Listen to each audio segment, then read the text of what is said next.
샬롬. 8월 7일 맥체인 성경 읽기 해설입니다. 세움북스에서 출간한 임승민 목사님의 해설입니다. 사사기 21장은 왕이 없는 이스라엘의 사회적 상황을 보여주죠. 베냐민과의 전쟁에서 이성을 잃고 잔혹한 학살을 즐겼던 이스라엘이 정신을 차리죠. 12지파 중에 한 지파가 사라질 위기에 처한 겁니다. 결국 두 가지 방법을 동원하죠. 첫째, 전쟁에 참여하지 않은 길앗 야베스를 치고 여자를 납치해 베냐민 사람에게 줍니다. 둘째, 베냐민 사람들에게 실로에 춤추러 온 여인들을 납치해서 아내로 삼으라고 하죠. 어처구니 없는 상황입니다. 불량배들의 잔인한 행동에 분노했던 그들이 불량배보다 더 나쁜 짓을 저지르고 있습니다. 도덕적인 가치관도 없고 이웃 사랑의 정신도 완전히 실종된 시대입니다. 25절에 그때에 이스라엘에 왕이 없으므로 사람이 각기 자기의 소견에 옳은 대로 행했더라. 무엇이 옳은지 모르는 시대는 사실 모든 것이 옳다고 말하는 시대이기도 합니다. 그래서 무엇이든지 하죠.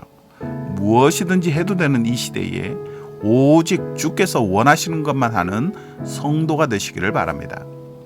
사도행전 25장은 다시 재판을 받는 바울의 이야기입니다. 새로운 총독 베스도가 옵니다. 대제사장 등이 다시 고발하죠. 같은 일이 반복됩니다. 대제사장 등은 증거를 대지 못하고 바울은 훌륭히 변호해냅니다. 또한 로마 시민의 신분을 이용해 가이사에게 상소합니다. 사건의 방향이 이제 로마 쪽을 향하죠. 아그리빠 왕이 찾아오는데 그는 가이사와 친분이 있습니다. 총독 베스도는 그의 조언을 얻고자 하죠. 베스도와 아그리빠가 있는 중에 바울은 다시 변호할 기회를 얻습니다. 모든 것은 하나님께서 뜻하신 대로 움직이고 있습니다. 점점 더 로마가 가까워지고 있습니다. 하나님은 당신의 뜻을 꼭 성취하시죠. 예레미야 35장에는 레갑 사람들 이야기가 나오죠. 하나님은 레갑 사람들과 이스라엘 백성들을 대조하십니다. 하나님은 예레미야를 통해 레갑 사람들에게 포도주를 마시라고 권하십니다. 하지만 레갑 사람들은 선조 요나답의 명령대로 끝까지 포도주를 마시지 않습니다.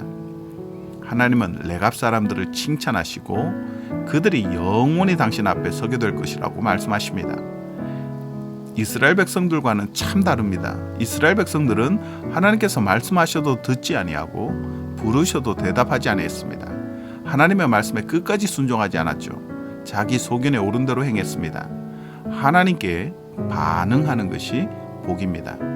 하나님께 순종하고 하나님께 간구하며 하나님께 예배하는 것이 진짜 복입니다. 하나님은 하나님을 하나님으로 아는 사람을 참 기뻐하십니다. 시편 7편은 하나님께 도움을 구하는 기도입니다. 하나님은 사람의 마음과 양심을 감찰하시죠. 그래서 악인은 벌하시고 의인은 세우십니다. 마음이 정직한 사람을 하나님은 구원하십니다. 11절에 하나님은 의로우신 재판장이시며 매일 분노하시는 하나님이시로다. 하나님을 바로 알아야 합니다. 하나님께서 죄를 얼마나 미워하시는지 알아야 회개할 수 있습니다. 하나님께서 긍휼이 얼마나 많으신지를 알아야 간청할 수 있죠. 시편 8편은 하나님의 아름다우심을 노래합니다.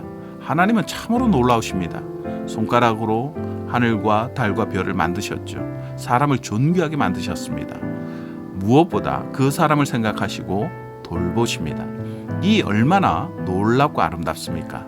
하나님을 영원토록 찬양하시기 바랍니다.